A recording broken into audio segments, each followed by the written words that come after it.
Oh, siya na naman. Artistahin na ata to si sir ah. Lagi ka ba naharap sa camera, sir? Oo, kahit di ko gusto. Okay sana kung kasing pogi ako eh. Kung ganito yung itsura ko. Hindi, ganito yung itsura nitong rider ko. May itsura ko kaya nagpa-vlog eh. Intercom connected. Yan, okay na? Rinig mo ko? Uy, grabe ite. Ngayon ka lang ba naka-encounter na may ganyan, sir? Oo, gulat nga ako eh. Akala ko nga decoration mo lang. Di yan. Kapag sumisan tayo, siyempre para magkarinigan tayo, sir.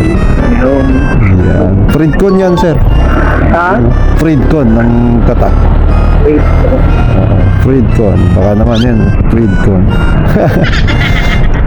May camera din tayo, sir, sa harapan, no?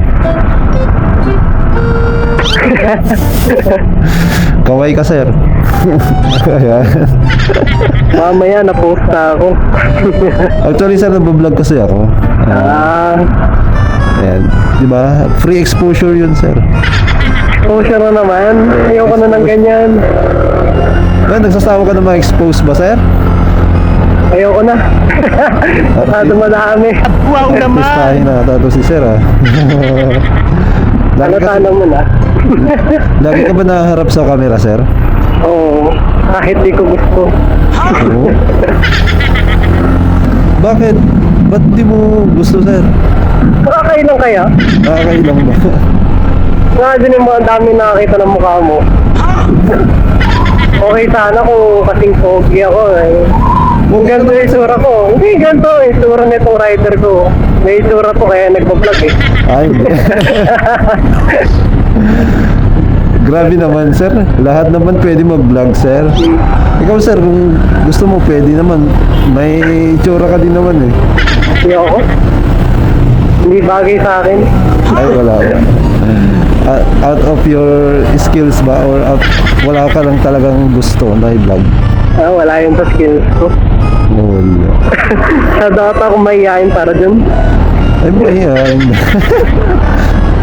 Yan ka ba nagtatrabaho, sir? Makatimid? Hindi ako nagtatrabaho. Nag-aaral pa lang ako. Mukha na ba ako matanda? Hindi naman, sir. Bata mo tingnan eh. Eh, sana, sabihin ko sana, bata mo pero ang ganda na ng trabaho mo. Hindi. Nag-aaral pa. Focus muna tayo sa kalsada kasi Madami nang huli dito. saka madalas yung kalsada, sir. Baka mamaya meron tayong hindi mapansin na sasakyan.